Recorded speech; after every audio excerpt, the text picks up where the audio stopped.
Indigestion, naturopathic doctor here in Toronto. So indigestion, digestive issues have really become kind of, just like low energy. Almost everyone experiences them. They've become the norm. People are used to their digestive issues, and unless they're pretty severe, people just kind of accepted that that's the norm. However, digestive issues, they can be quite complex because there could be a variety of causes. So today I want to talk about what are the 4 most common ones and how you want to potentially resolve them. So the first one is no-brainer, it's the food that we eat. So obviously the type of food that you consume can be the cause of why you're experiencing bloating, and common foods that I see are the triggers include things like gluten, grains specifically too, so foods that are just a little bit hard to digest. For some people, even foods high on protein, but that relates to one of the other causes that I'll touch on shortly. So what you want to do is start paying really close attention to the type of food that you eat and when you experience the bloating and indigestion. If it happens every day, perhaps with every meal, then it's likely not so much the food specifically, but more so the state of your gut, versus if you notice either a specific meal in the day or perhaps after really specific food or food groups, then you really want to start paying attention to why you can't metabolize properly that type of food group. So the first thing to do is pay attention to the patterns, okay? Specifically, you may also be struggling with food sensitivities. So food sensitivities, they are different than what we know as food allergies, which cause an immediate immune response like anaphylactic shock or difficulty breathing or wheezing, things like people have to certain like nuts or shellfish. Food sensitivities are delayed immune responses, which can happen even up to 72 hours after consuming a certain food, so they're much harder to really find the cause of. So in practice, I do a lot of food sensitivity testing with patients because it takes all the guesswork out and really gives us a specific list and the severity of the foods. However, it's one thing when I see one specific food group that people are sensitive to, so I can recommend to just eliminate that group. But if I see a lot of food sensitivities come up, that tells me it's more the state of the gut, just overacting to everything rather than the food, and we really want to focus on some gut healing. So first and foremost, pay close attention to your diet. And if you're having a difficult time, you obviously may need some more coaching for someone to really guide you and ask you the right questions and sit with you and review with you your diet. But number 2 of what causes bloating and indigestion is a condition called dysbiosis. So dysbiosis is just pretty much a fancy word for imbalance between your good and bad bacteria in the gut. We have tons of bacteria in our gut, so we want to make sure that that balance is nicely kept because a lot of things can throw your gut into a bad balance. So poor quality food and things like antibiotics, general inflammation, stress can throw that balance as well. So how you want to tackle that is you want to focus, first of all, again, back to the diet, but second of all, perhaps either trying a probiotic or trying to consume more fermented foods that have natural good bacteria to make sure this balance is kept in check.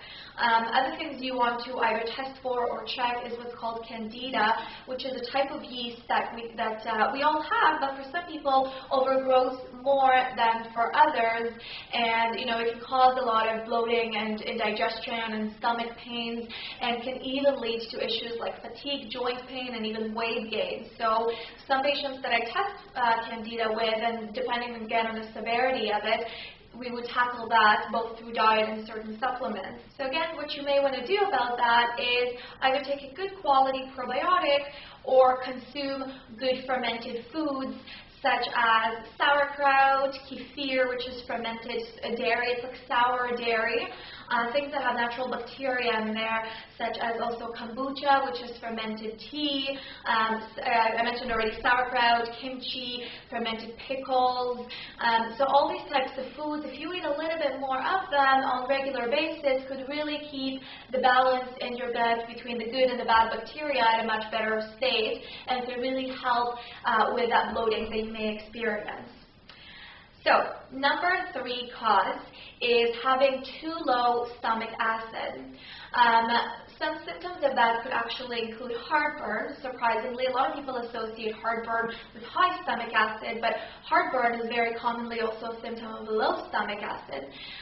If you have a low protein diet, over the years it could be that because our proteins get broken down in the stomach and really require some digestive juices, so over the years a low protein diet could have meant that your body didn't need to produce as much hydrochloric acid, and now you've become deficient.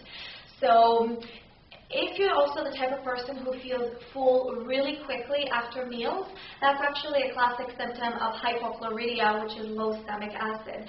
So some things that you can do about that is either replenishing with stomach acid by taking actual HCl or betaine, or even with certain foods like apple cider vinegar. Apple cider vinegar, 1 to 2 tablespoons before meals, can really help stimulate your hydrochloric acid and digestive juices to make sure that you're digesting much better.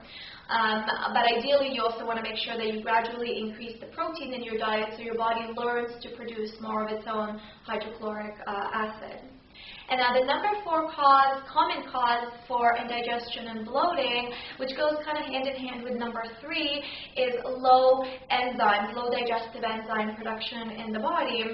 And again, where we get natural enzymes is through a lot of raw foods, so a lot of vegetables and fruit and even raw dairy, things that are like fermented. They also have a lot of their own natural digestive enzymes that help our body digest those foods better.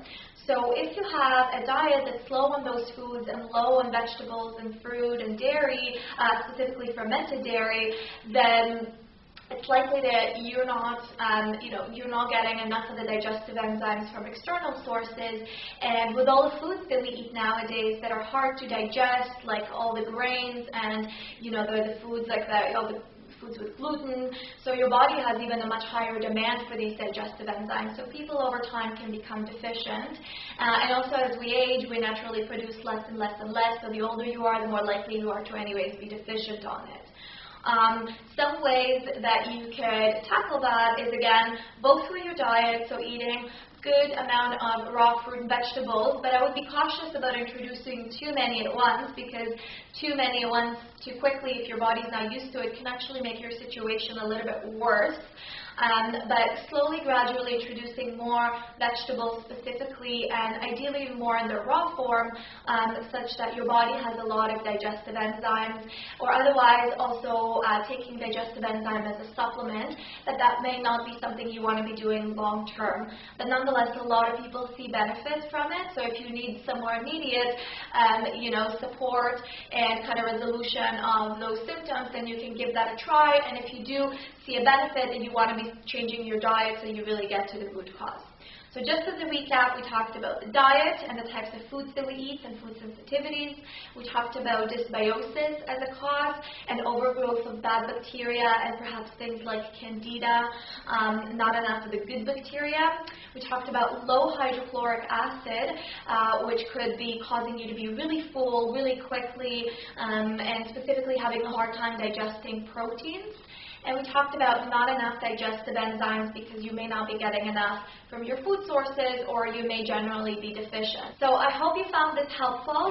If you have any other questions, message me, let me know. I'd love to answer them. And share this post if you think anybody else that you know could benefit from this information. And follow me on social media. I'm always happy to share some of these tips with you. So I hope you have a good day, and I'll be seeing you soon. Bye for now.